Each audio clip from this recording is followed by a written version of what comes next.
Watch and burn. Hey everyone, so tonight I want to discuss the film Exhibit A. This came out a handful of years back, and the thing that's really cool about this was one of the movies that was made by Warp Films, which of course is as in Warp Records, as in Autek or Aphex Twin, Square Pusher, Mira Calyx, Flying Lotus, Battles, and a whole pile of other people I can't think of right now.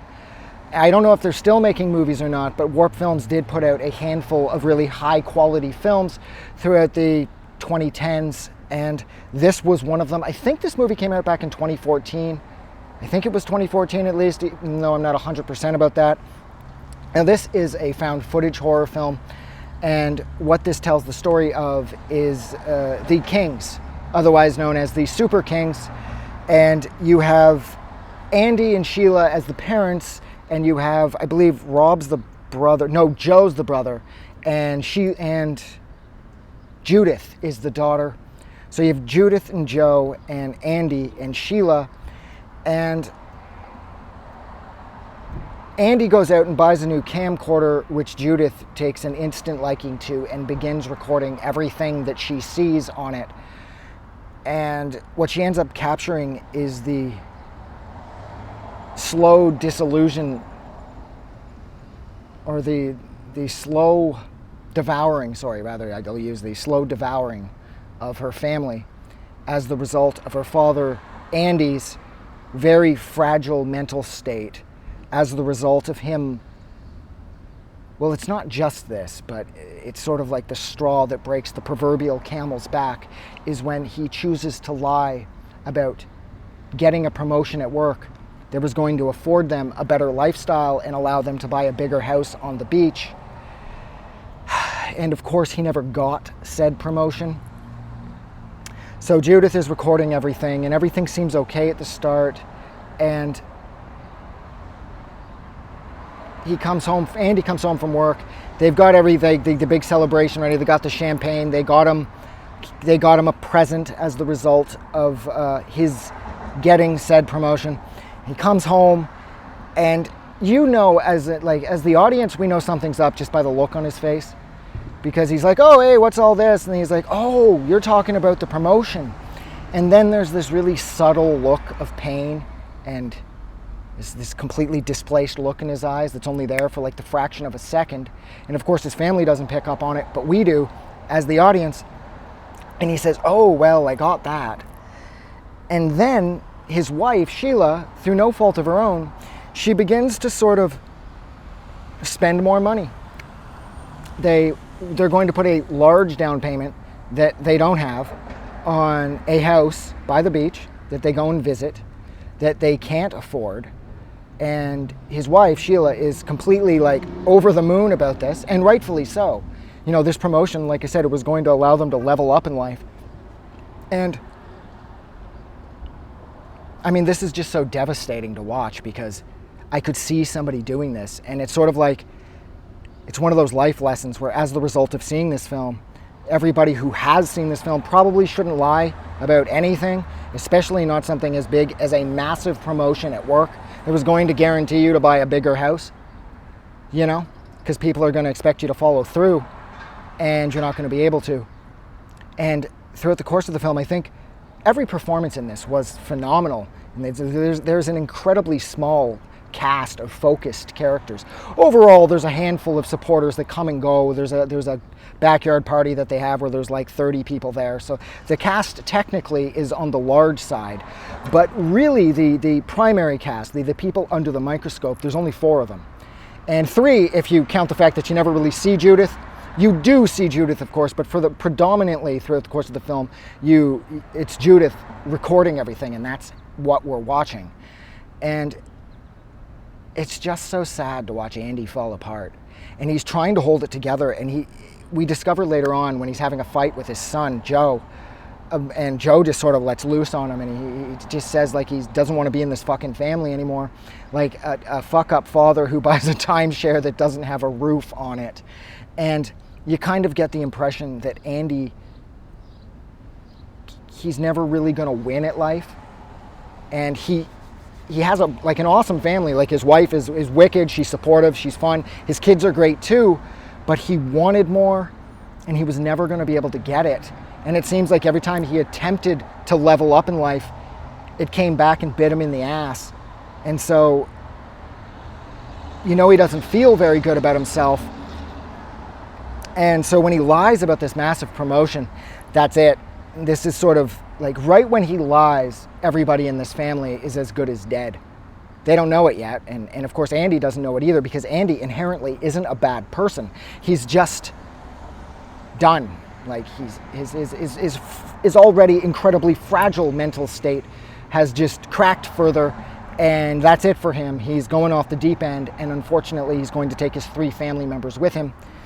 So as Judith is recording, it's revealed that he's hiding in the backyard smoking at night, which totally shocks her.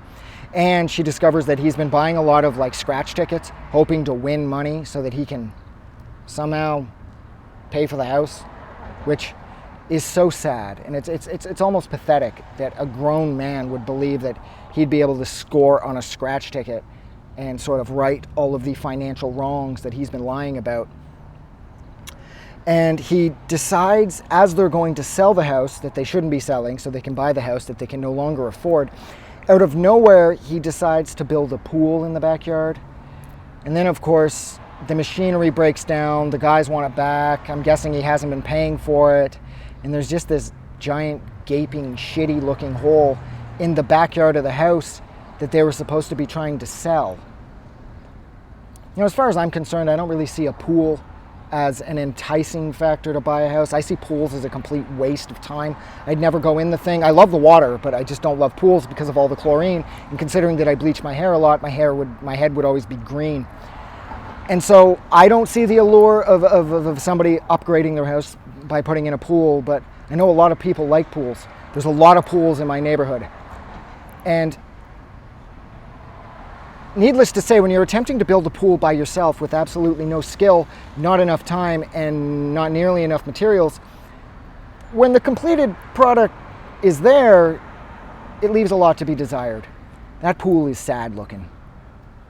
And it's revealed that what happens initially is we're led to believe, that he's involved in some type of mugging or something, where his buddy at work, who's been over at the house a couple times, and we've already been introduced to, he really got hurt. And Andy got fucked up somewhat too, but it's later revealed when his buddy shows up at the big party they're having, when Andy's mind is really starting to go, that it was Andy that assaulted him because he was attempting to take him out because his buddy was the one that got the promotion that Andy wanted. And so he tried to kill his friend, I guess, or disable his friend. And then the police start showing up looking for him, and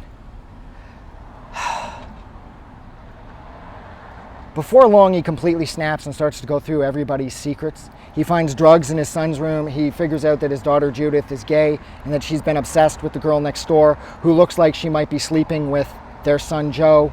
And then he finds a giant dildo in his wife's belongings, as well as an ultrasound that, as it turns out, was for a third baby that she had aborted because she said that he guilted her into having Judith when she still needed a break. The 2 kids happened too quickly. And that's it for Andy. He just goes nuts and he chokes out each and every one of them on camera. And the movie ends. I don't know what it is about this film, but it's so captivating. And I've watched this movie like at least 100 times over the years. Me and my most recent girlfriend, we must have watched this movie together at least 50 times. There's something about watching Andy fall apart and taking his family with him that's just, there's something so real about this movie. This movie is just, there's something so visceral to all of it. There's something so, it's like his madness is so all-encompassing that we as the audience start to feel affected by it as well. And it's almost like we're in the family, because when they were being choked out at the end, I felt sort of suffocated, and I loved that.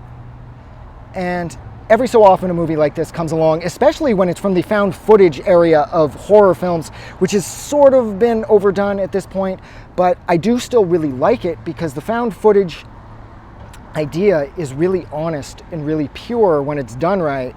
like in this case here, or with I felt the same way about As Above, So Below. That movie was fucking terrifying. The only way out is down. Fuck. I'm not claustrophobic or anything, but just that line is scary enough. But yeah, so look, I am going to go because I think it's going to rain. So thank you so much for hanging out with me for, Jesus Christ, 10 and a half minutes while I discussed potentially the 2014 film Exhibit A. If you liked this review or discussion or whatever this was, like always, don't forget to do something nice for someone. I am going to go before I get drenched. Have a good night. I just wanted to say thank you for making it through the entire video. I really appreciate it. And I'm going to remind everyone one more time, even though I've probably already done this in the video that you just watched, to please click the like button as well as the subscribe button because it helps this channel grow. And thank you for hitting like and subscribe, and we will see you guys really soon.